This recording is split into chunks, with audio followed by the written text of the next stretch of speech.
I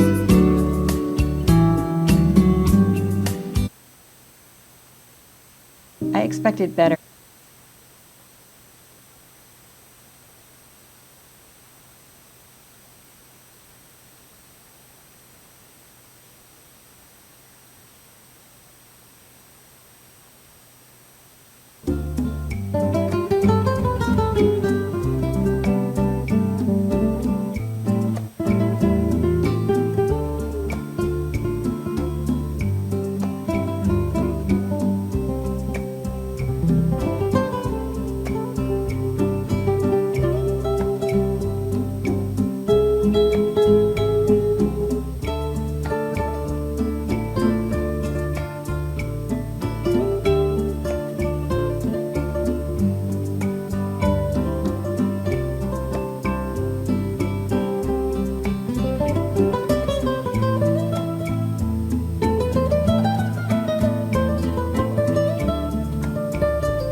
Hola, hola, ¿qué tal? Muy buenos días.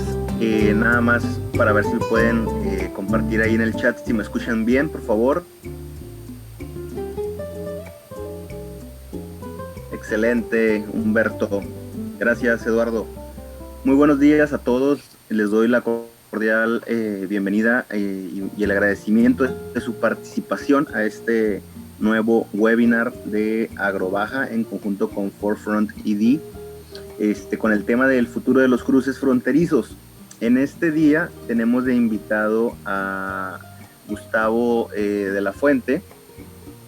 Y bueno, fíjense, les voy a contar un poquito de Gustavo. Él es nombrado director de Smart Border Coalition en marzo de 2017 y es originario de la ciudad de Nogales. Cuenta con estudios en la Universidad de Stanford y Harvard Business School. Y bueno, tiene 25 años de experiencia en banca comercial de nuevas empresas. Gustavo es responsable de ejecutar los programas de Smart Border Coalition, siendo el principal rostro público de la coalición en Estados Unidos, México y Canadá. Y bueno, qué mejor tema ahorita que está iniciando el TEMEC.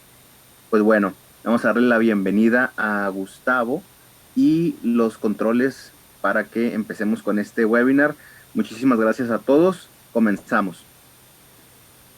Muy bien, muchas gracias. ¿Me escuchas? ¿Me escuchan, Rodrigo? Sí, fuerte y claro.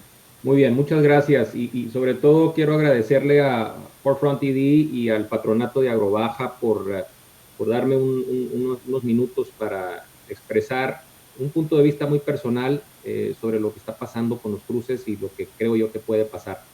Bienvenidos a todos, muchas gracias por escucharme y verme el día de hoy. Voy a entrar en materia. Sí quisiera de entrada hablarles un poco, aquí controlando ¿Sabes qué, Rodrigo? Parece ser que no puedo pasarme a las transparencias. Que si me puedes apoyar un poco con esto. ¿Sí? ¿Me ves? Sí, sí veo la diapositiva.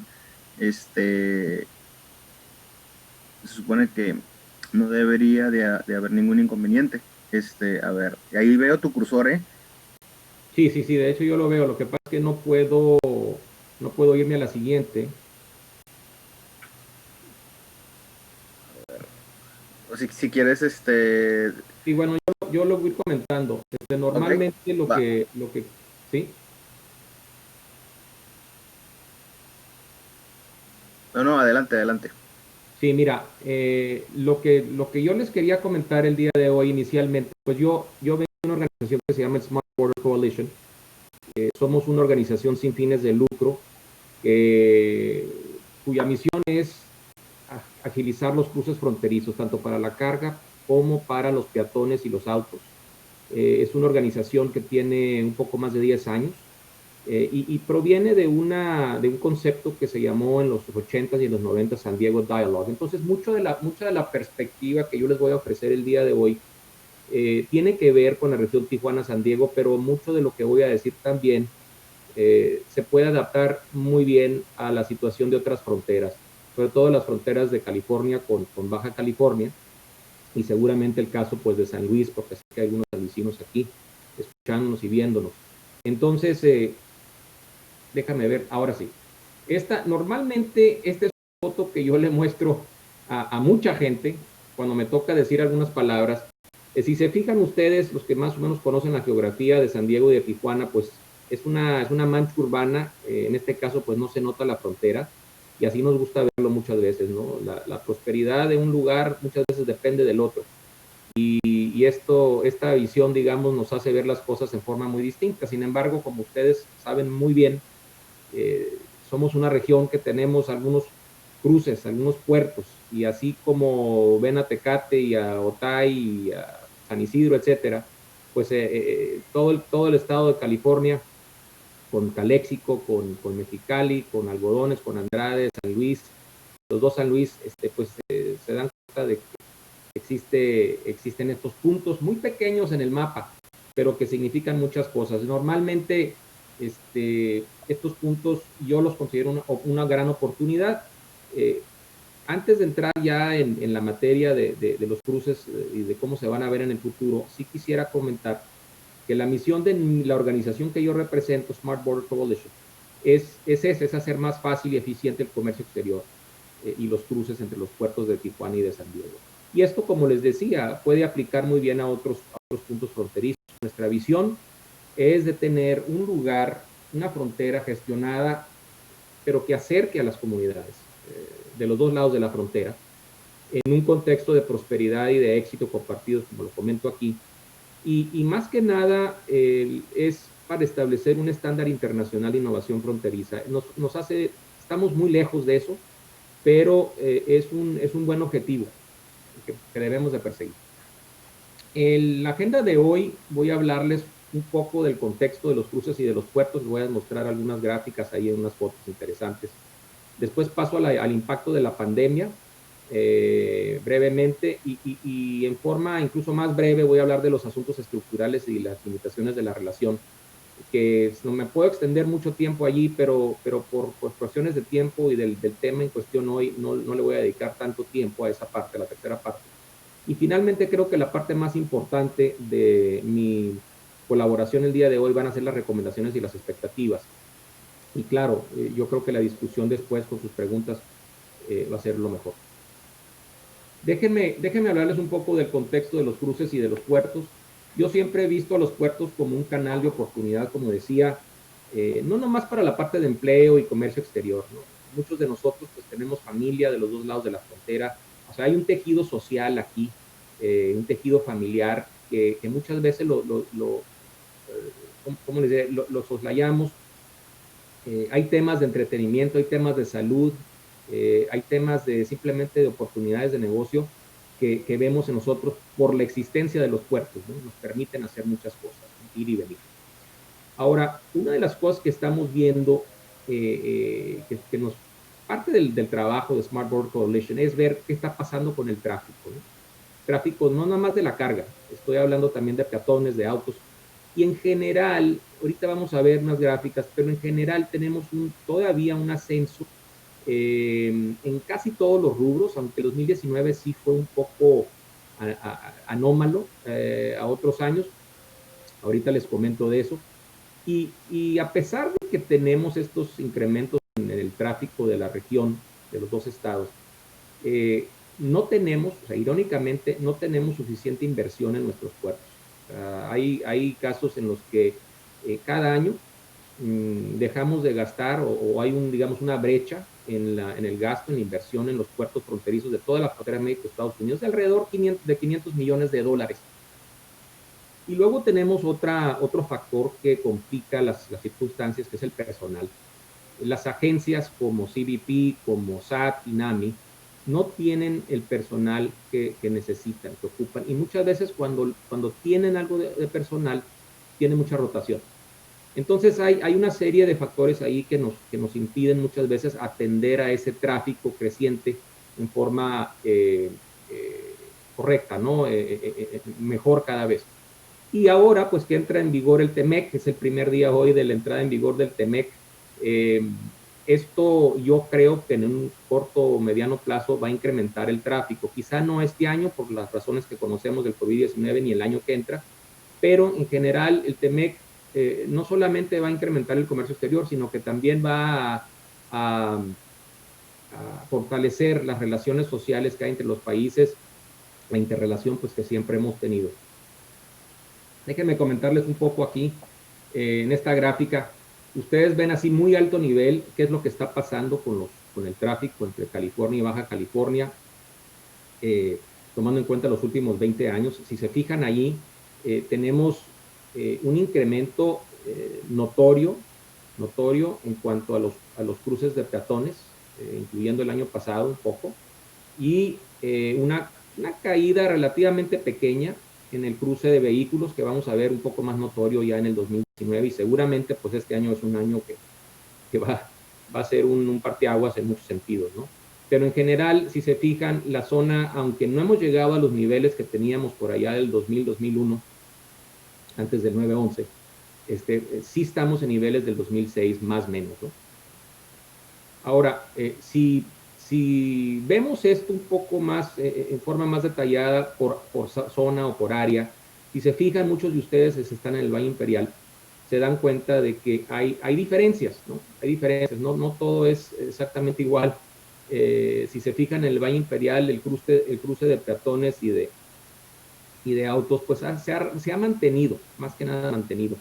Si en el caso de San Diego, en los puertos de San Diego, ha habido una caída sustancial en cuanto a los vehículos, los peatones siguen incrementando. Entonces, siempre es importante ver un poco más el detalle, un poco más allá que el cuadro, ¿no? Completo.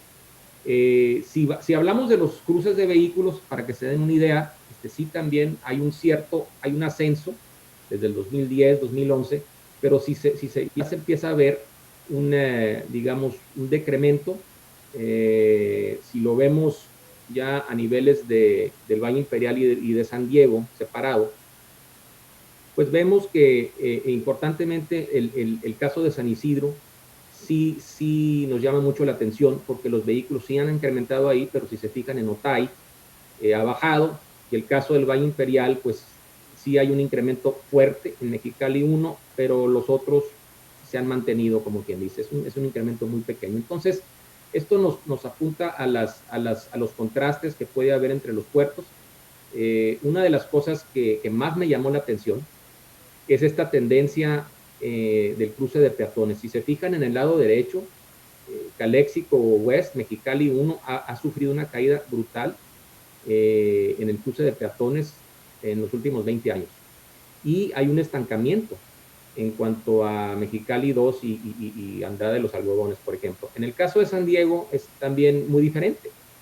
Vean el caso de San Isidro, incrementos muy fuertes en el cruce de peatones, y todos los demás puertos más o menos van creciendo. Entonces sí hay diferencias en la región por muchos motivos que pues, no es digamos, el enfoque de esta conversación el día de hoy, pero nada más quería darles una idea. Y esto es la parte que me parece más interesante, porque a pesar de que sí tenemos contrastes en cuanto a los cruces de peatones y autos, vemos que el cruce de camiones ha tenido un crecimiento, bueno, con la excepción del 2008-2009, ha tenido una tendencia alcista durante ya muchos años. Sí llegamos como que a un impasse ahora en el 2019, sin embargo, quiero mostrarles esto. Sin embargo, el valor de la mercancía que está cruzando por nuestros puertos sigue en ascenso, a pesar de que fueron un poco menos los camiones que cruzaron el año pasado. Entonces, nuevamente, mucho tráfico, crecimiento en el aspecto comercial, en parte por eso estamos viendo por la oportunidad, por ejemplo, de hacer un nuevo puerto al este del puerto de Otay en San Diego en este momento, ¿no? Quiero hablarles ahora voy a pasar al tema de la pandemia. ¿Cuál ha sido el impacto o algunos de los impactos que hemos visto? Miren, en la parte de infraestructura, realmente las cosas han continuado, pero antes sí quiero comentar una cosa, nada más para que tengan ustedes un impacto brevemente. No se fijen mucho en las letras, son muy pequeñas del lado derecho. Estos son todos los puertos de la región Baja California, California. Lo que quiero que pongan atención es el lado izquierdo, las reducciones. Si yo comparo abril del 2020 con abril del 2019, estamos en promedio un 76% abajo. Si hablamos de peatones, un 53% en el caso de vehículos y un 26% aún en el caso de camiones, que, bueno, ustedes lo saben, se ha privilegiado el cruce de camiones. Pero ahí tienen las grandes diferencias. Y mayo seguramente es una caída y junio también lo será. Ahora, pasando a lo que les comentaba, el lado de la infraestructura muy importante. Afortunadamente, les puedo decir que la mayoría de los proyectos, si no es que todos los proyectos realmente han continuado sin mucho contratiempo. San Isidro, la expansión y la modernización de ese puerto se acabó en el 2019. Entonces sí tuvimos suerte pues de que eso haya sucedido. El puerto en la mesa de Otay ya empezó la modernización del mismo hace un par de semanas, perdón, hace un mes. En el caso de Calexico West, afortunadamente también la segunda fase inició el 15 de junio y ese es un proyecto de alrededor de casi 200 millones de dólares. Entonces, son cosas positivas que hay que destacar, que no se han parado, ¿no? Y San Luis 1, pues fíjense que fue el único proyecto de su tipo aprobado en el presupuesto federal 2020 de los Estados Unidos. No les dieron todo lo que querían, pero vienen 150 millones para San Luis afortunadamente. Hay algunos aspectos, y creo yo más del lado mexicano en este momento que del lado americano, que sí nos han un poco frenado las cosas. México está un poco atrasado con los 8 carriles nuevos en San Isidro. Realmente no se han modernizado los carriles de pasajeros en Otay. Hay muy poco avance sobre el derecho de vía en el caso de Otay 2, aunque últimamente hemos recibido buenas noticias. En Mexicali, por ejemplo, concluyó el recinto fiscal. Faltan los tramos, ¿no?, que conectan al recinto con la ciudad. Y Sonora ya afortunadamente está haciendo el estudio de suelo para la viabilidad de San Luis 1. Entonces ahí va digamos, esa parte. Entonces no se ha parado, no puedo decir que la pandemia ha afectado en forma fuerte a esto. Quiero pasar ahora a temas que hemos vivido en los últimos meses, que nos han afectado muchísimo. Uno de los grandes temas que subrayó las sensibilidades de los cruces y de la infraestructura que tenemos fueron los efectos en la cadena de valor. Nos dimos cuenta con esta crisis que faltaba un acuerdo binacional entre Estados Unidos y México sobre lo que era esencial y lo que no era esencial. Y esto, como saben ustedes, la gente de Baja California, pues provocó auditorías, cierres de empresas o amenazas de cierres. Y esto fue algo sin precedente y se empezó a estrangular el comercio exterior transfronterizo. Hubo por ahí muchas presiones de parte desde el Pentágono de Estados Unidos hasta el Departamento de Estado, o sea, Relaciones Exteriores de Estados Unidos, a Relaciones Exteriores de México y finalmente al gobernador Bonilla. O sea, hubo una serie de presiones, incluso a nivel local, Index en Tijuana, Cañete, el IDC de Tijuana, por ejemplo, ejercieron mucha presión también, abrieron un diálogo de emergencia con el gobierno del estado, con la Secretaría de Salud de Baja California, para prevenir, para impedir pues, que estos cierres siguieran sucediendo. Y fue realmente un periodo como de un mes y medio muy complicado para las empresas y para las personas. Había un argumento de salud, ciertamente, de proteger a los empleados, pero por otro lado había un argumento económico que decía, pues es que el comercio binacional, las cadenas de valor binacionales tienen que fluir. Entonces fue un debate, digamos, había una parte muy politizada y otra parte muy práctica, ¿no? Que muchos de de las manufacturas en Baja California se iba a formar parte, pues, de cadenas de valor importantes de productos esenciales en Estados Unidos. Afortunadamente, estas cámaras que les comento, Index, Cañete, y otras tuvieron la fortuna de hablar con el gobierno, resolver mucho de esto, pero nuevamente eso nos dijo que no teníamos canales tan formales realmente para resolver la problemática causada por el virus. Afortunadamente sí se han venido resolviendo las cosas, pero muchas de las empresas que están ya sentadas en Baja California, empresas globales en su mayoría, están cuestionando, se empezaron a cuestionar el futuro de sus operaciones y de sus inversiones en la zona. Entonces no hay que quitar, vamos, el dedo del renglón en ese sentido. Yo creo que hay que estar muy atentos. Otra de las cosas que han pasado y que creo que esta nos va a dejar más huella son los acuerdos binacionales para la restricción de viajes no esenciales. Inicialmente, si ustedes recuerdan, a principios de marzo había un rumor de que se iban a cerrar las fronteras, totalmente. Afortunadamente no pasó eso. Se iniciaron las restricciones el 21 de marzo, ya estamos en el cuarto mes de estas restricciones de viajeros no esenciales.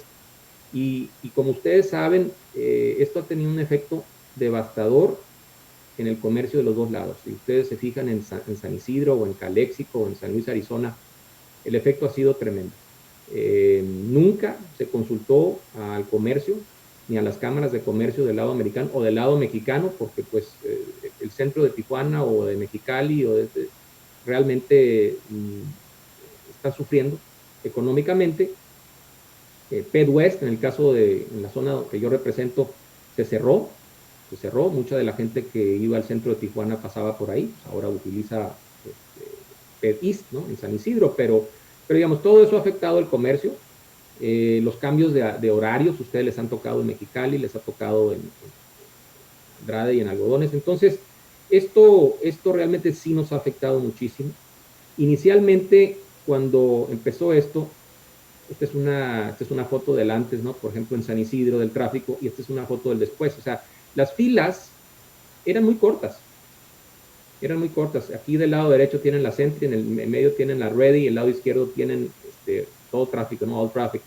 Pero la verdad es que eran esperas de cuando mucho 15, 20 minutos en all traffic, y lo demás era menos de 5 minutos.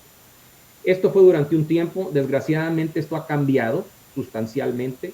Ahora los tiempos de cruce pues son mucho mayores a los que, en ciertos casos, a los que vivimos antes del COVID-19. Entonces, todas estas cosas han cambiado mucho.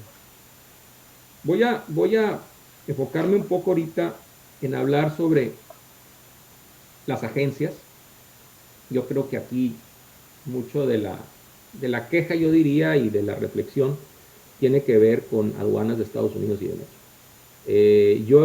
Yo uso el concepto del SAT y del INAMI juntos, porque creo que los dos juntos representan lo que hace CBP, o sea, aduanas de Estados Unidos. Lo que hemos visto, y creo yo, vuelvo a lo mismo, es un punto de vista personal, que no hemos tenido una manera más efectiva en las agencias de filtrar y de rastrear a los infectados o la gente que tiene síntomas. Y la pregunta que se deben de hacer las agencias y que les debemos de hacer es si los protocolos que están usando en este momento son los adecuados. Muchas veces esos protocolos vienen de Washington, D.C. o vienen de la Ciudad de México. Y es gente que no está viviendo, que no está operando, que no sabe realmente lo que está pasando en los puertos. Y muchas veces cada puerto es distinto, ¿sí? A pesar de que sí, por un lado ya tenemos menos cruces porque no está cruzando la gente no esencial. Si ustedes, por ejemplo, ven el caso de San Diego, de Tijuana, o del mismo Calexico, Mexicali, que tienes 50,000, 20,000 personas que siguen cruzando todos los días y que incluso esos cruces están incrementándose, pues yo siento que mucho de esto sí requiere de medidas y protocolos más estrictos, pero siempre y cuando no se incrementen los tiempos de espera. No es una combinación fácil de hacer, pero yo creo que es algo en lo que nos tenemos que fijar que hagan las agencias. Es muy claro que el control de los peatones ha sido mucho más efectivo que el de los vehículos, por razones conocidas. Del lado mexicano, cuando uno pasa, INAMI no tiene personal. El SAT pues tiene el personal, pero el SAT, como lo explicaré en un momento, tiene otro enfoque. hemos tenido polémica muy fuerte sobre los flujos de infección. Inicialmente México culpaba, ¿no? Muchas personas en México culpaban a Estados Unidos de traer la infección al lado mexicano porque pues Baja California sobre todo y Sonora estaban atrasados, vamos, en el inicio de los contagios. Y eso pues generó muchos rumores de que pues cómo era posible, ¿no? Que la infección se llevara de un lado a otro. Y ahora es al revés. Ahora se está hablando, sobre todo si analizamos la zona de Calexico y de Mexicali, de gente que está yendo, americanos, ciudadanos americanos o residentes, que están viajando al lado americano. Lo mismo sucede acá en San Diego. Mucha gente que vive en Tijuana, que son ciudadanos americanos o que son residentes legales, que están cruzando por temas de COVID u otras cosas, pero la realidad es que ha habido algo de culpabilidad, ha habido algo de, digamos, de acusaciones, y las hospitalizaciones pues que hemos visto últimamente, sobre todo ahí en el Valle Imperial, que es una situación muy difícil, pues han generado polémica, y son temas pues, que están en las noticias el día de hoy. Ha habido iniciativas muy positivas, sí les puedo decir, les voy a dar el ejemplo de San Diego y de Tijuana. El alcalde de San Diego, Mayor Kevin Faulconer, anunció una iniciativa que le llamó San Diego Region Border Unified Command. Y esa es una organización formada está la ciudad de San Diego, está CBP, está Border Patrol, están los centros de control de enfermedades de Estados Unidos, departamentos de bomberos. O sea, realmente es un grupo diverso que está tratando de entender el impacto que tiene la gente que está cruzando al lado americano sobre el sistema de salud del lado americano. Por otra parte, la Oficina Estatal de Salud Fronteriza del Estado de California está trabajando con la Secretaría de Salud de Baja California y están identificando casos binacionales y están compartiendo información. Y no es, digamos, de las últimas semanas. Los estados han compartido información. Lo que sucede ahora es que lo están haciendo con mayor celeridad, lo están haciendo con mayor énfasis en tratar de resolver, ¿no? Las cosas. Y es lo mismo que sucede con la Oficina de Salud Fronteriza en el condado de San Diego. La ciudad de San Diego realmente se identifica con el condado de San Diego, con las oficinas de salud del condado de San Diego, para monitorear mucho de lo que está pasando y establecer lineamientos de sanitización, como comento, exigencias de salud pública y otras cosas. Y ellos están en comunicación con el estado de Baja California, la Secretaría de Salud del estado. Quiero hablarles ahora un poco de lo que yo llamo asuntos estructurales y limitaciones de nuestra colaboración. Aquí podemos hablar de muchos temas históricos, raíces, ¿no? Que hablan de la relación histórica de Estados Unidos y de México. No lo voy a hacer con mucha profundidad porque nuevamente nos podemos estar mucho tiempo hablando al respecto, pero sí quiero destacar dos cosas fundamentalmente. Uno es, y volviendo a aduanas, que yo creo que hay una visión muy limitada de aduanas sobre la dinámica de cruce, y en parte es por la definición, por la filosofía, ¿no? La misión de cada una de las organizaciones que están allí. El CBP es una organización cuya razón de ser es seguridad. Ellos es un cuerpo más policíaco que de servicio al cliente, vamos, ¿no? Es más, sí, por un lado, le dan cierta importancia al comercio, ¿no? Porque ustedes lo saben, la carga ha continuado, pero es un distante segundo lugar. La seguridad siempre ha sido primordial. En el caso del SAT, la fiscalización es su razón de ser. No lo vemos tanto en la parte de prevención, en la parte de controles de infecciones o de trato, de turismo, o sea, no es su tema. Y el INAMI, Instituto Nacional de Migración, sí en efecto tiene a su cargo el control de las entradas y las salidas del país, de México, pero es una organización que tiene poco presupuesto y que además no tiene mucha autonomía. Depende de la Secretaría de Gobernación y es un ente descentralizado. Entonces no carece allí de mucha fuerza.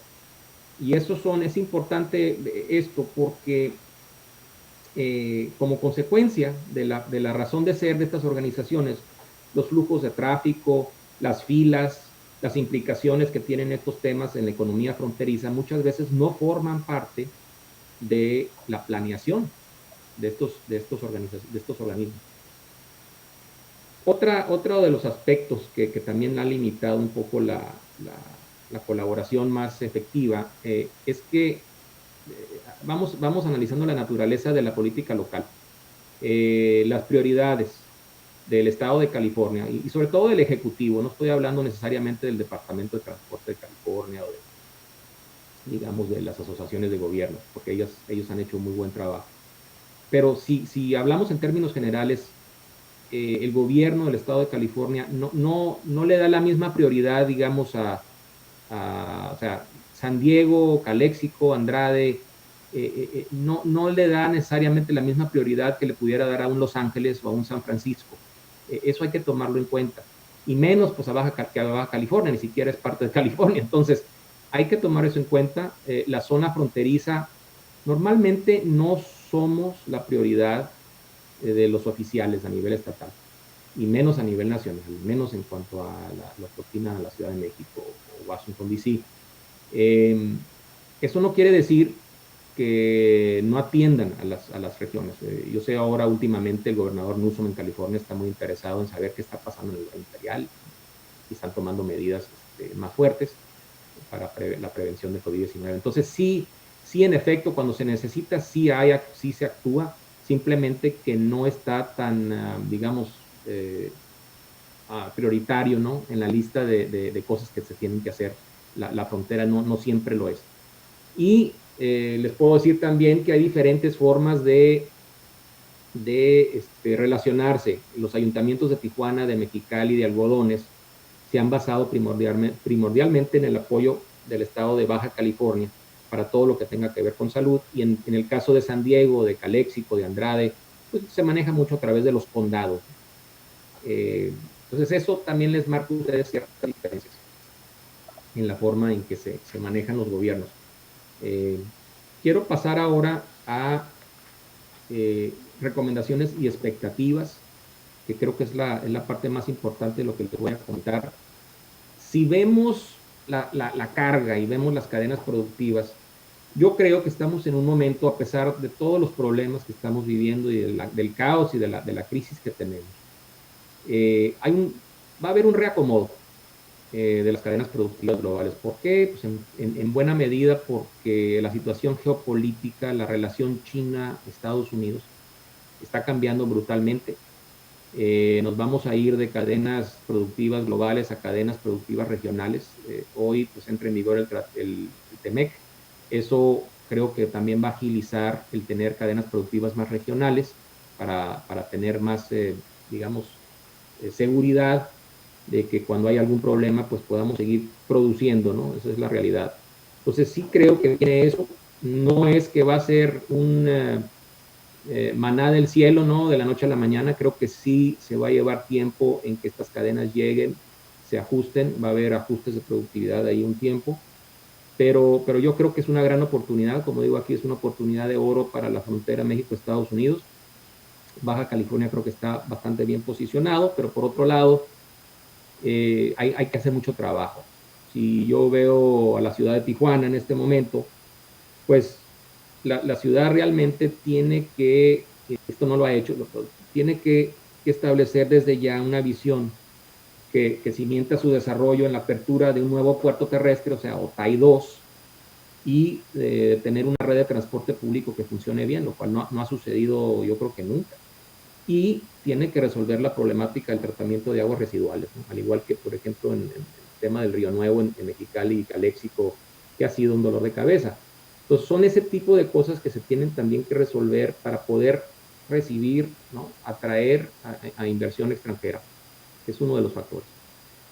Yo también considero que, dada la importancia de la carga, la importancia que se le va a dar a las cadenas de valor de un lado y del otro lado de la frontera, que se va a hacer, se va a tratar de hacer se va a agilizar el uso de tecnología, de inspección, mucho más allá de lo que estamos viendo el día de hoy. O sea, yo puedo ver en 5 o 10 años que haya mucha inspección virtual de la mercancía, que las personas, los agentes, ni siquiera toquen esa mercancía.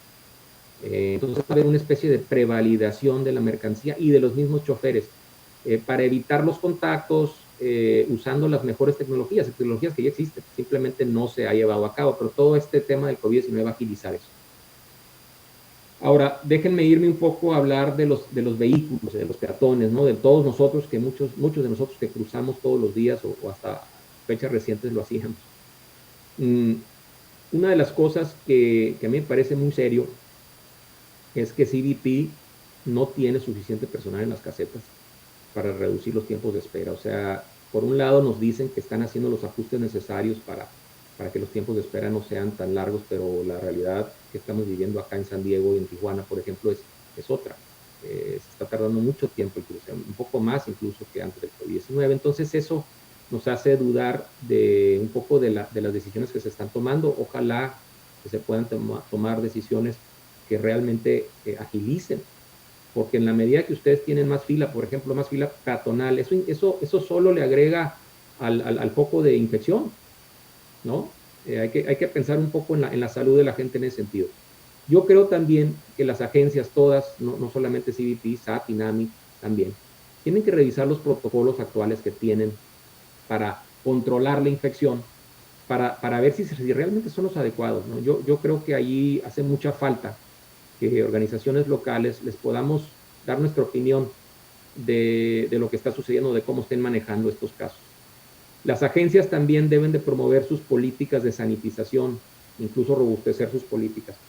Les voy a decir una cosa que a lo mejor no todo el mundo va a estar de acuerdo, pero se ve muy complicado, yo veo muy complicado que en el corto plazo se levanten las restricciones a viajeros no esenciales que tenemos en este momento. Y son razones no solamente de salud, sino razones políticas. Hay una elección en Estados Unidos este año. Y esto me hace pensar que debemos de pensar en forma muy distinta acerca de estas restricciones. Si la esperanza es de que para en un mes ya vamos a tener, vamos a levantar todo el castigo, digamos, que existe, no creo que va a suceder.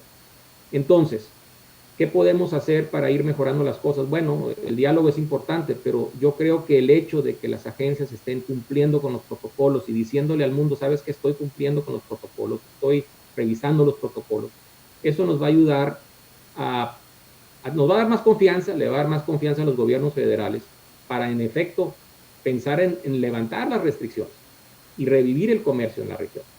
Entonces, sí estamos en una situación complicada, es difícil, pero tampoco quiero sonar demasiado optimista porque también veo el contexto político. Y deben, creo yo, las agencias aprovechar este momento para definir, no necesariamente implementar, pero definir las tecnologías y los procesos que van a utilizar para detectar a los viajeros con síntomas, los pasajeros infectados, en fin. Yo creo que esto nos puede ayudar. Y finalmente, también yo les diría, elaboren un plan para hacer un buen seguimiento de contactos de casos positivos, lo que llaman en Estados Unidos el contact tracing, que se está haciendo más del lado americano. Uno detecta una persona infectada, empieza uno vía otras personas a determinar qué contactos ha tenido esa persona y empiezan a avisarle incluso a todas esas personas que tuvieron contacto con la persona infectada, pues, que se tienen que cuarentenar, ¿no? Por ejemplo. Y en el lado mexicano se ha llevado muy poco eso. No se ha establecido un buen plan de contact tracing del lado mexicano. Yo creo que hay que hacerlo. Déjenme hablarles un poco del mediano plazo. Ya más o menos les estaba dando un aviso ahorita hace unos minutos. Yo no creo que va a haber un regreso inmediato a la normalidad cuando se levanten las restricciones. ¿Por qué? Tenemos muchos rezagos. Hay rezagos en visas, en permisos, en los consulados, en CBP, los permisos I-94, por ejemplo, de turista. Mucha gente ya caducó su permiso. Yo no sé, en este momento no está preparado CBP para reanudarlo. En este momento los consulados están trabajando más o menos a un 30% de su capacidad. Entonces imagínense ustedes los atrasos que hay y cómo se van a actualizar. Es una duda que yo tengo. Si hablamos de permisos entry, de CityPath y de FAST, aunque han sido más flexibles ahí, como que le están dando más prioridad a eso, igual hay unos rezagos históricos. Entonces, sí es importante tomar en cuenta esto para volver a cierta normalidad. Otra de las cosas que yo creo que va a suceder y que sucedió con el 9/11, ustedes recuerdan el 9/11, los que lo recuerden, pero hubo unos cambios brutales. Se creó el DHS, el Departamento de Seguridad Nacional de Estados Unidos. Se tuvieron que reformular muchas de las agencias, los departamentos que existían en cuanto a la migración, en cuanto a los flujos. Se robusteció toda la seguridad en la frontera. Los tiempos de espera fueron mucho mayores, mucho más formales, mucho más estructurado todo. Entonces yo sí veo que va a haber políticas nuevas de salud pública, sobre todo del lado americano, en cuanto a cruces y en permisos. O sea, no se sorprendan de que de repente si uno quiere, quiere participar en el programa Sentry o quiere sacar alguna visa B1 o B2, que le digan a uno, que le obliguen a uno a vacunarse contra el COVID-19 como parte de la solicitud. Entonces, este tipo de cosas van a suceder, va a haber políticas nuevas de salud, pues hay que estar ahí porque igual hay cosas que nos pueden incrementar los tiempos de espera y todo el proceso. Entonces, aquí es que yo recomiendo a las agencias, incluyendo el Departamento de Estado de Estados Unidos que manejan los consulados, que creen mecanismos en línea, que usen las tecnologías probadas para expeditar las solicitudes de permisos, de visas y de programas, ¿no? Porque si no, no vamos a volver a la normalidad muy pronto. Esos son temas, ¿no?, que hay que ver. Con todo esto, yo creo también, siendo optimista aquí, que es un muy buen momento para mejorar el procesamiento y la experiencia de los viajeros en los puertos. Nuevamente, creo que las agencias deben de evaluar si las medidas que están tomando el día de hoy son las adecuadas, tomando en cuenta las características de cada puerto. En el caso del Valle Imperial, por ejemplo, y del caso de San Luis, pues hay mucha gente que desde las 2 de la mañana está haciendo fila porque van a cruzar a pescar, al Pisca. Y esas son las 2/3 partes de las personas que están fiscando del lado americano. Esa gente representa mucho y de toda la vida para los productores y los campos del lado americano. Y hemos visto unas pérdidas enormes de dinero y ciertamente de alimentos, de fruta, de melones, por ejemplo, de lechuga, en fin. Entonces, hemos visto unos impactos brutales ahí. Entonces, tienen las agencias que analizar lo que está pasando en cada uno de los puertos. También yo creo que sí deben de robustecer los controles, pero sin incrementar las filas. Se puede, no es fácil, pero se puede. No queremos filas más largas.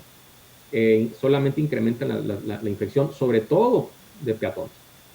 Y nuevamente, hay que hablar de las tecnologías. Ya existen tecnologías para poder procesar a peatones y pasajeros. Probablemente estemos hablando de el uso de la biometría, o sea, reconocimiento facial, toma de temperatura corporal, uso de tecnologías para prefiltrar o prevalidar a los viajeros antes de que lleguen a las casetas. O sea, yo creo que va a haber un cambio muy fuerte tecnológicamente hablando, si es que queremos los países realmente tener más interrelación. Y una parte muy importante de esto, si ustedes se han fijado, ¿qué ha pasado en Estados Unidos en el último mes y medio? Con este asunto de Black Lives Matter, de lo que pasó en Minneapolis, que fue atroz lo que hizo la policía con la persona. Yo les diría que es un buen momento, si estamos hablando de pensar en cómo los aparatos de seguridad, en este caso la policía, debe de hacer mejor su trabajo en Estados Unidos. Yo creo que también debemos de pensar, una agencia como CBP, cómo puede hacer mejor su trabajo con los viajeros, tanto americanos como los que no son americanos. Y en ese sentido, debe de haber un análisis de cómo calificar el desempeño de alguien como CBP, la experiencia que tiene uno, que tienen ustedes cuando cruzan esa frontera. Sean ustedes americanos o mexicanos o tener otra ciudadanía, otro país.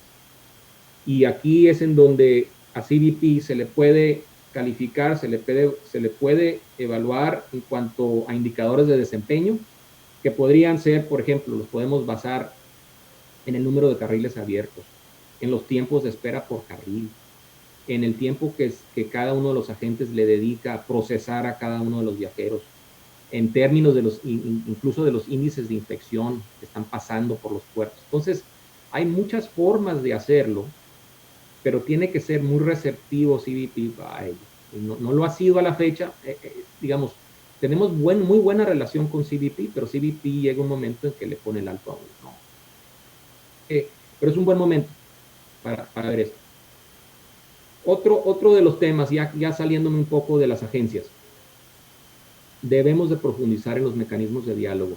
Algunos de ustedes recordarán el mecanismo de enlace fronterizo, que tuvo bastante éxito, más o menos de 1993 al 2010, 2011, 2012.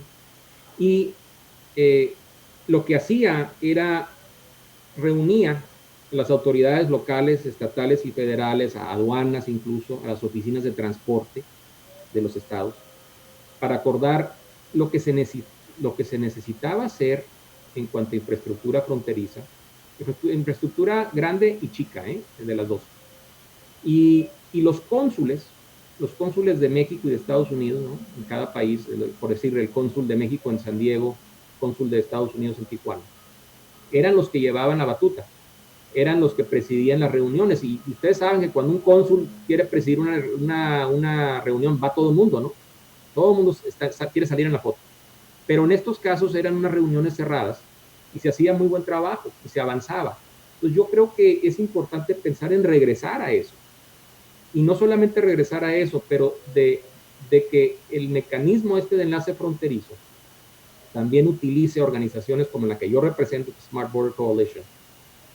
Y nosotros, como sociedad civil que represento yo, y ciertos intereses pues, empresariales también, que seamos una plataforma para que las autoridades de primer nivel que vienen del mecanismo de enlace de fronterizo reporten esos avances y que nosotros como sociedad civil podamos movilizar a otros grupos y facilitar estas prioridades e incluso abogar por los proyectos. Entonces, esa es una parte importante que se está analizando. Yo creo también que asociaciones civiles, cámaras de comercio, organizaciones como las que ustedes representan, deben de desarrollar también mejores canales de comunicación con grupos nacionales, ¿no? En el caso de Estados Unidos podrían ser organizaciones como el Border Trade Alliance, como el North American Strategy for Competitiveness. El lado mexicano puede ser, sí, el Consejo Coordinador Empresarial, Coparmex, pero hay otras organizaciones también industriales, Index. Entonces, sí creo que se tiene que hacer más trabajo ahí. Y además, algunos de ustedes conocerán el Plan Maestro Fronterizo, que de hecho el Plan Maestro se inició aquí, en Baja California y en California. Los pioneros de ese plan estamos acá, pero pues ya se expandió en toda la frontera, es muy bueno.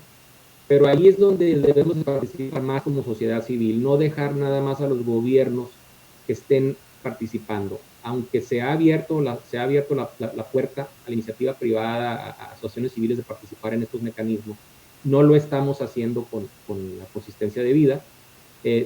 Tampoco lo estamos haciendo en el Comité de Conjunto de Trabajo, que es el Joint Working Committee, y menos en el Grupo Binacional México-Estados Unidos de Cruces y Puertos Internacionales. Entonces yo creo que ahí hay oportunidades para la sociedad civil y para la iniciativa privada de participar más en la toma de decisiones de infraestructura.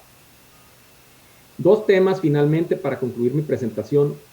Yo creo que debemos de atraer a empresas de tecnología a la región para que vean en la frontera no un caos, no una crisis, sino una oportunidad, una especie de laboratorio de innovación. Estoy hablándoles de empresas como Google, Microsoft, Facebook, Palantir, hay muchas. Pero estas empresas traen tecnologías para mejorar estos flujos que tenemos, y que ya existen, simplemente no se han aplicado en la frontera. Nos ayudan en cuanto a accesar datos fronterizos precisos o más precisos de lo que tenemos y más frecuentes para visualizar el estado que tenemos en cada uno de los cruces. Y yo creo que también estas empresas de tecnología pues están a la vanguardia en cuanto a el nuevo desarrollo de la fuerza laboral del siglo XXI. Hay mucha gente joven aquí, sobre todo si yo veo el Valle Imperial, pues con ingresos promedio muy bajos. ¿Cómo agilizar desarrollo allí basado en otros temas, ¿no? En programación, en aplicaciones, investigación y desarrollo, en fin. Pero estas empresas pueden traer ese tipo de oportunidades. Y finalmente, el caso de los medios. Todos hablamos de los medios, hay unos medios muy poderosos que tienen mucha influencia en lo que pasa en nuestra región y en la interpretación que le dan a las cosas que suceden aquí, personas que no viven en la zona, que no viven en la zona fronteriza. Entonces, ese rol que tienen los medios y ahora más los influencers, es importante concientizarlos como sociedad civil y decirles, ustedes tienen que ser más equilibrados en los manejos de notas, de reportajes, de blogs, de todo lo que están manejando. Información fronteriza nos afecta, es muy sensible, ¿no? Muy sensible la opinión pública a estos reportajes. Y con eso concluyo. Aquí les paso un poco pues el rol que tengo en la organización, teléfono, el sitio. Con mucho gusto me pongo a sus órdenes, tratar de contestar algunas de sus preguntas y me pongo a sus órdenes pues, en un futuro, ¿no? Para lo que necesiten. Y muchas gracias nuevamente a Agrobaja, muchas gracias a Forefront TD por darme esta oportunidad. Gracias, Gustavo.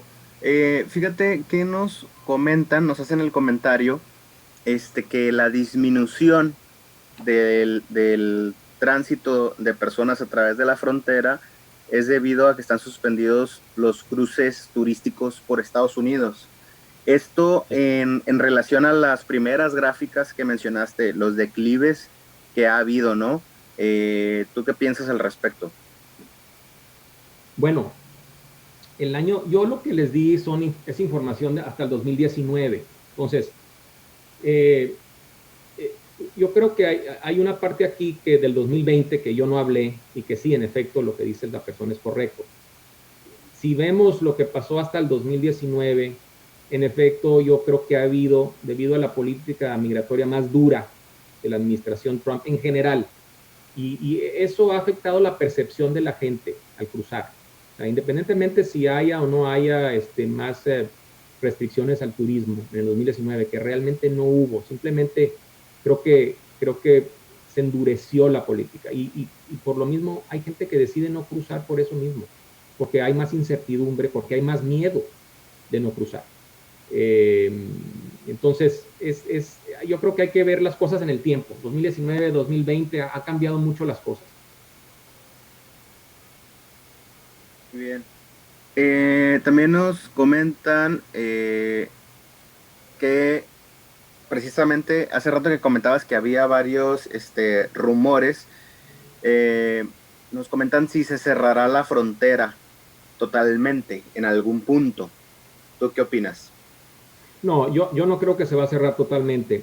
Inicialmente, a principios de marzo, mediados de marzo, se comentaba eso, que se iba a cerrar totalmente. No fue lo que pasó. Los gobiernos se pusieron de acuerdo y dijeron, ¿sabes qué? Vamos a acotar los cruces a los viajeros esenciales y creo que eso ha perdurado ese acuerdo. Ahora vamos en el cuarto mes del acuerdo. Desgraciadamente, pues ha tenido consecuencias muy nocivas en el comercio de los dos lados, ¿no? Gracias, Gustavo. Rigoberto García nos pide si tienes información sobre tecnologías que pueden implementarse para procesar a peatones y pasajeros sin incrementar los tiempos de espera. Mira, yo tengo acceso, conozco algunas empresas que lo pueden hacer, conozco emprendedores que lo pueden hacer. Aquí hay varios temas, ¿no? Uno es el gubernamental. Entre los puertos pues existen los gobiernos y los gobiernos tienden a hacer las cosas un poco más tardadas y son procesos que ellos siguen que muchas veces son tardados y que hablan de que ellos tienen una relación muy fuerte con contratistas de defensa, empresas muy reconocidas de asuntos de defensa de Estados Unidos, por ejemplo, que les proveen algunos de estos servicios. Sin embargo, no ha habido un énfasis en tratar de mejorar estos cruces. Muchas veces a mí me dice la gente, no, es que no les importa, ¿sí? O sea, hay desde el comentario que te dice, no, es que no le importa a Estados Unidos que la gente esté en la fila horas. Y hay otros que dicen, no, lo que sucede es que hay tanta burocracia que sí hay un deseo de hacerlo, pero no va a pasar en los próximos 2 o 3 años. Yo lo que he visto en las presentaciones que a nivel, digamos, de CBP, a nivel Washington, ya en el nivel más alto, es que sí ellos tienen un compromiso, por ejemplo, en los aeropuertos, de utilizar el reconocimiento facial. Lo empezaron a hacer en lugares como en Atlanta, y ciertas empresas como Delta lo empezaron a hacer. Los aeropuertos son ambientes más controlados que los puertos que tenemos acá, pero eso no quiere decir que no pudiéramos hablar con algunas de estas empresas para poder ver esa posibilidad. Conozco a otra empresa, por ejemplo, que maneja todo el reconocimiento facial o las prevalidaciones de viajeros con un software, y lo hacen en los aeropuertos. Aún no lo hacen en los puertos terrestres, pero no es tan descabellado, pues, que pasen de un ambiente más controlado como un aeropuerto a un puerto como San Isidro o como Caléxico. Pero sí, con gusto yo pudiera, si me pasan los datos, igual podemos tener alguna conversación ahí. Gracias, Gustavo. José Jaime Castro nos pregunta, ¿cómo se está trabajando con el programa EPA Frontera 2020, que tiene varios capítulos, por ejemplo, de medio ambiente, seguridad y emergencias? ¿Cómo se está trabajando este programa para la situación de la pandemia? Miren, yo creo que aquí lo principal que puedo destacar de EPA es que ellos van a ser muy importantes en la canalización de recursos de alrededor de $300 millones,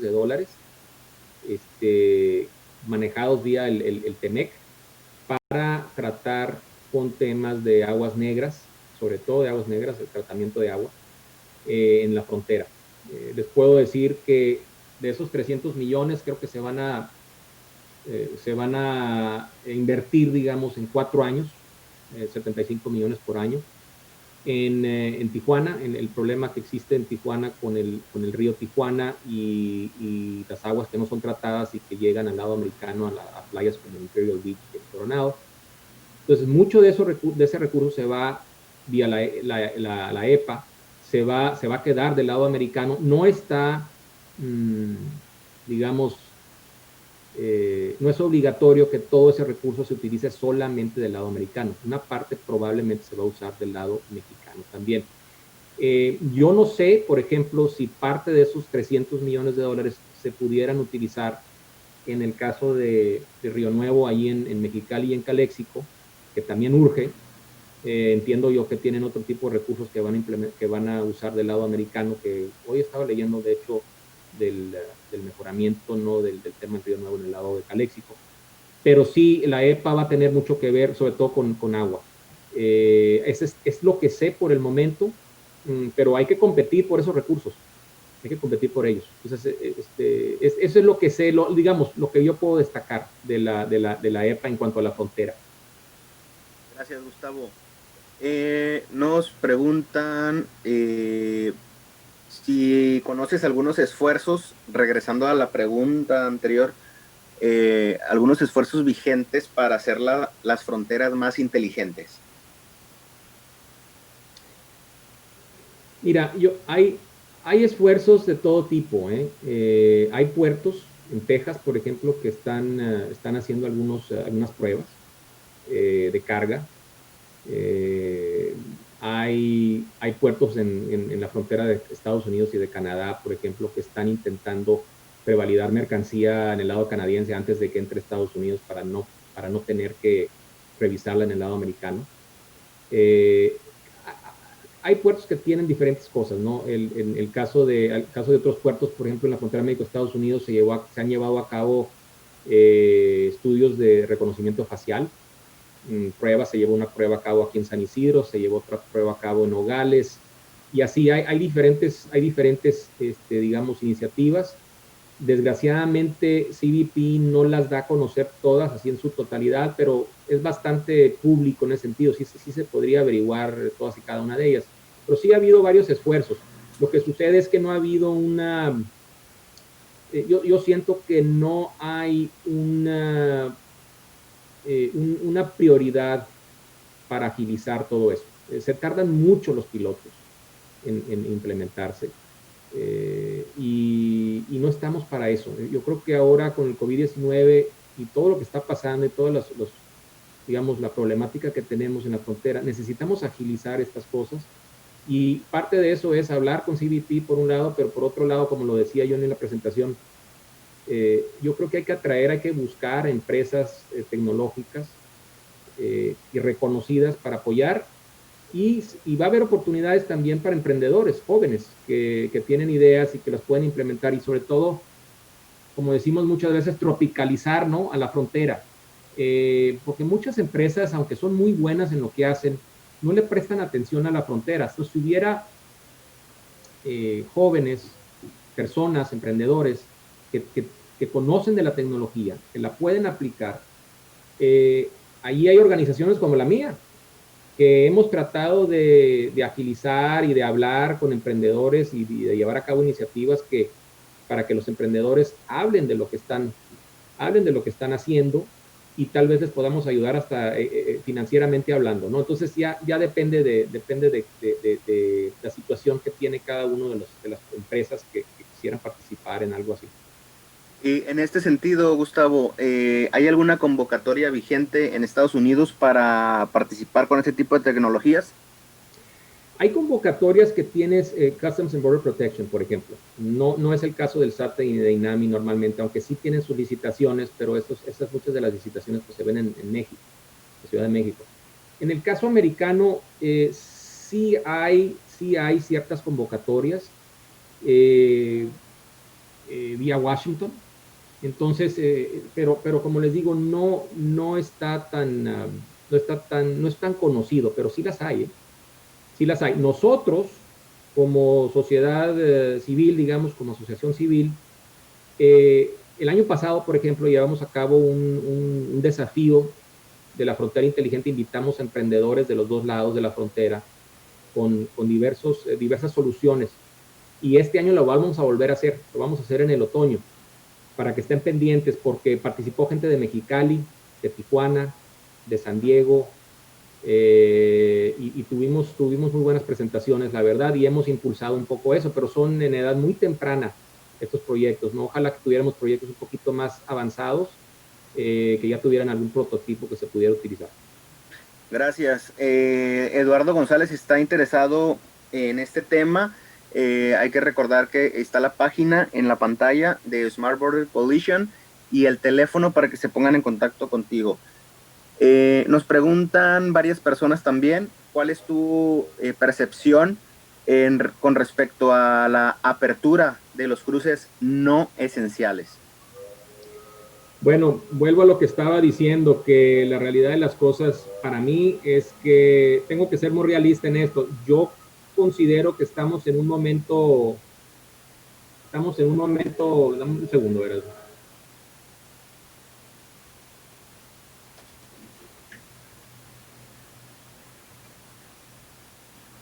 Disculpa. Hay un momento de salud y hay un momento político. Por salud, las agencias, los países van a decir, no, es que hay que proteger a nuestra gente y por lo mismo no queremos que todo el mundo cruce. Pues por un lado, eso es lo que pasa. Por el otro, por el lado político, pues hay que entender que hay elecciones este año en Estados Unidos. Y por lo mismo no es lo políticamente aceptable, por lo menos para un partido político en Estados Unidos, de abrir todo inmediatamente. Me parece que va a tardar, y ahora con el repunte en California, y vean ustedes lo que está pasando en el Valle Imperial, en San Diego, lo estamos viviendo otra vez, están repuntando los casos.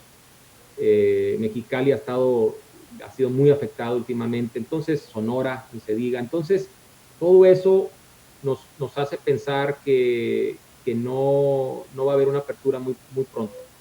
Desgraciadamente lo digo, no me gustaría estar diciendo esto. Ojalá que sea todo lo contrario, ¿no? Pero estamos viviendo tiempos políticos y de salud pública que que no digamos, no nos van a llevar pues a una apertura digamos, en el próximo mes. Yo creo que esto se puede ir incluso hasta noviembre, hasta después de las elecciones. Gracias, Gustavo. Hay que estar al pendiente de la Sí. información que se genera. Nos comenta José Jaime Castro de la frontera de Arizona con Sonora. ¿Qué opinión tiene de la petición del secretario de Salud de Sonora de pedir cerrar la frontera y dejar solo los cruces comerciales y esenciales? De cerrar la frontera de Sonora para lo que viene de Estados Unidos, me imagino que dices. Sí, Sonora de Estados Unidos a México. Ajá. Bueno, miren, yo creo que es más factible hacerlo del lado de todo lo que viene de México, de Estados Unidos a México. De entrada, el problema que tenemos en el lado mexicano, que decía yo, es que el SAT y INAMI nunca ha tenido realmente controles muy estrictos. No tienen el personal, no tienen la autonomía, no tienen el presupuesto.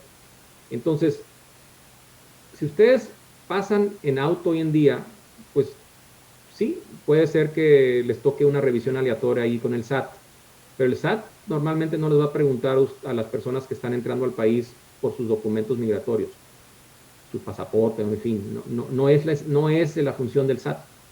Entonces, de toda la vida, no ha habido buenos controles, incluso para peatones no ha habido buenos controles.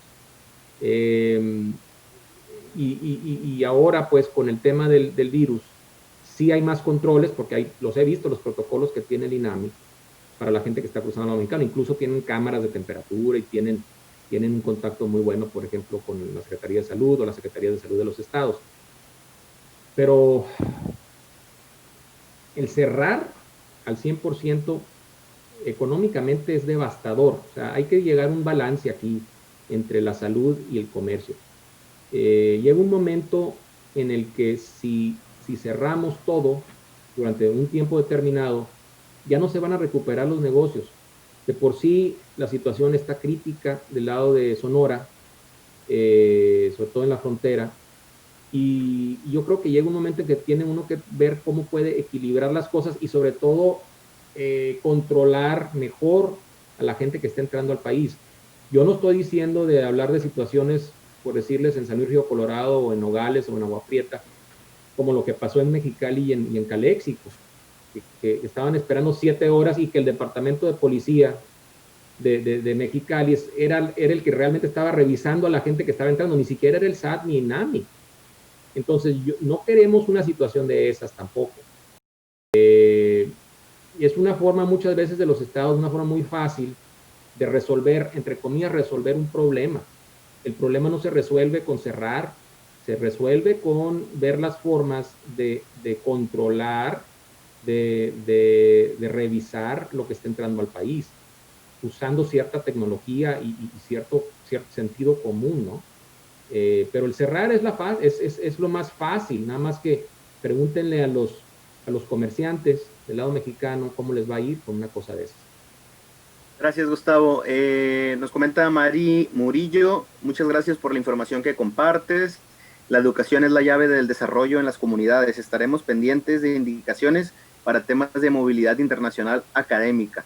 Alianza Académica Cuatro Fronteras, estamos muy interesados en continuar actividades. Por el momento será en línea. Muchos saludos. Edgar Muñoz dice, ¿cuál es la región de Nogales en donde tiene presencia o que tiene un equivalente a Smart Border Coalition en Nogales? De que yo sepa, no hay una organización equivalente. Igual sería interesante hacerlo. Hay, por ejemplo, la autoridad del puerto del lado americano, hay organizaciones del lado mexicano, pero no, difícilmente van a encontrar ustedes organizaciones 100% binacionales que están tratando de unir un lado de la frontera con el otro. En el caso de Sonora y en Arizona, pues está la Comisión Sonora-Arizona, es la que yo les diría, es lo más cercano a eso, y la verdad es una organización bastante exitosa, es un ejemplo para para toda la frontera México-Estados Unidos en muchos sentidos. Tiene más de 50 años funcionando y además tiene una serie de comités bastante efectivos. Entonces, sí ha funcionado. Lo que sucede es que ya a nivel de los puntos fronterizos no ve uno organizaciones, digamos, transparentes, apolíticas, que realmente están velando por los intereses de la gente que vive en la frontera. No sucede muy seguido y bueno, yo con mucho gusto, si quieren hablar al respecto, pues me pongo a sus órdenes. Gracias, Gustavo. Rosa León Castro nos felicita por el webinar, muchas gracias. Y me parece que con eso, bueno, aquí tenemos información. Sería todo. Parece que tuvo mucho revuelo la información pertinente a una reapertura de frontera para cruces no esenciales. Y pues hay que estar pendiente. No sé si Adrián Hernández o Fabián González quisieran comentar algo.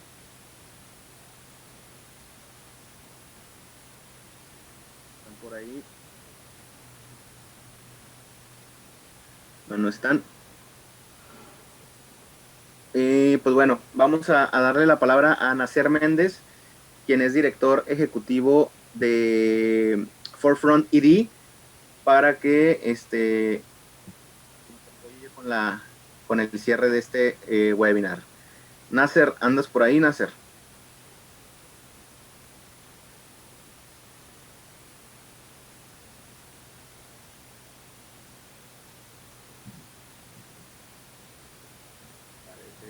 Bueno, buenas, ¿me escucha? Ahí está. Sí, adelante.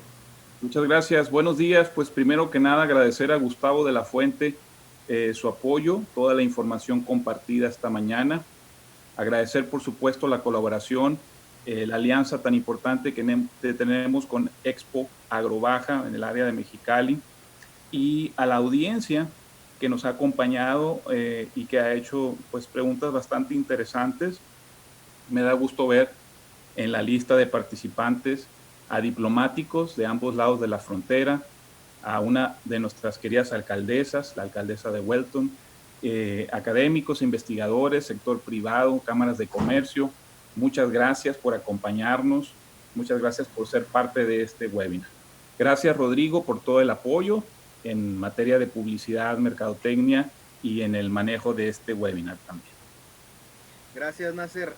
Tenemos una cita el próximo miércoles también con otros temas. No sin antes, vamos a pedir a Gustavo que nos apoye con una última pregunta rápida para algunas personas que se contactaron también de los medios de comunicación con este tema que está impactando a ambos lados de la frontera. Nos comentan, ha habido muchas quejas de los retenes sanitarios impuestos por el gobierno de Mexicali durante las últimas semanas, con esperas de cruce de 4 horas y donde se están revisando la temperatura, las cajuelas para que eviten el cruce de bebidas alcohólicas, pero el proceso es inefectivo y la gente está muy enojada al respecto, ¿no? ¿Es función o no es función del gobierno municipal decomisar la mercancía mientras que la gente hace largas filas? ¿Cuál es la opinión? Y con eso cerraríamos, Gustavo, la participación. Bueno, sí, muchas gracias. Muy buena la pregunta. Miren, las personas que están cruzando al lado mexicano, hay dos agencias federales que ven eso. Una es el INAMI, Instituto Nacional de Migración, y el otro es el SAT. El SAT, en este caso, si estamos hablando de vehículos que están revisando, que eso es en la mayor parte de los casos, el SAT es el que debería, en conjunto con INAMI, estar revisando eso. Lo que sucede es que no tienen el personal y no tienen, yo creo que la logística, la organización allí para hacerlo, porque me imagino que incluso va a ser peor si lo hacen justo cruzando. Pero ellos son las organizaciones, digamos, las agencias que deben de estar haciendo eso. El municipio es una zona federal, por cierto. No sé exactamente dónde lo está haciendo el municipio de Mexicali. Lo que sucede es que Mexicali, la alcaldesa, está viendo esto como un para su ciudad. Entonces, ella hace lo que ella considera necesario para proteger a la gente de Mexicali, y lo entiendo, lo entiendo. Pero yo creo que aquí debe de haber un mayor diálogo, por ejemplo, entre la alcaldesa de Mexicali con el alcalde de Caléxico, el cabildo de Caléxico, porque creo que fueron enterados, sí fueron enterados, pero muy tarde el proceso. No hubo una buena comunicación y de repente se empezaron a hacer el embudo, ¿no? En el lado de Caléxico. Entonces aquí debió haber habido mucha más colaboración. Yo creo que allí yo les diría, ¿por qué no se reúnen? Definen una manera mejor para hacer esto, para no entorpecer todo el tráfico. Incluso que el Ayuntamiento de Mexicali hable con la Federación, hable con SAT, hable con INAMI, para ver de qué forma se pueden organizar para crear realmente una ruta que sea más conveniente. Por el momento, ¿no? Pero sí, yo entiendo que ha sido muy problemático y Mexicali pues trata de hacer lo que considera necesario. Sin embargo, yo ahí le sugeriría que de veras que entren en un diálogo. Aquí ha faltado un diálogo binacional y precisamente organizaciones como la nuestra, Smart Border Coalition, es lo que tratamos de hacer. Muchas veces hay huecos en la comunicación de un lado con el otro lado. Y yo creo que es lo que está pasando ahí en Caléxico y Mexicali, y ojalá que cambie esa situación. Gracias, Gustavo. Agradecemos a Nasser Méndez de Forefront ED, quien fue el enlace contigo. Agradecemos tu participación. Ese es un tema muy interesante. Ya nos recomendaron aquí hablar de otras cosas. Ojalá que pudiéramos hacer en un futuro algo con Smart Border Coalition. Les repito que están aquí la información en la pantalla. Hay mucha gente interesada de contactarte. Ahí en la página de Smart Border Coalition lo podrán hacer. Y pues nuevamente agradecemos su participación y el próximo miércoles tendremos otro webinar gratuito. Muchas gracias, Gustavo. Un último comentario. No, gracias a ustedes, gracias Nacer, gracias Rodrigo, pues mi felicitación a Agrobaja por esta comunicación virtual, y a todas las personas que nos están viendo y escuchando, pues les agradezco que se hayan dado el tiempo para hacerlo. Yo estoy a sus órdenes con mucho gusto aquí desde San Diego de Tijuana. Gracias. Gracias, nos vemos, que pasen buen día.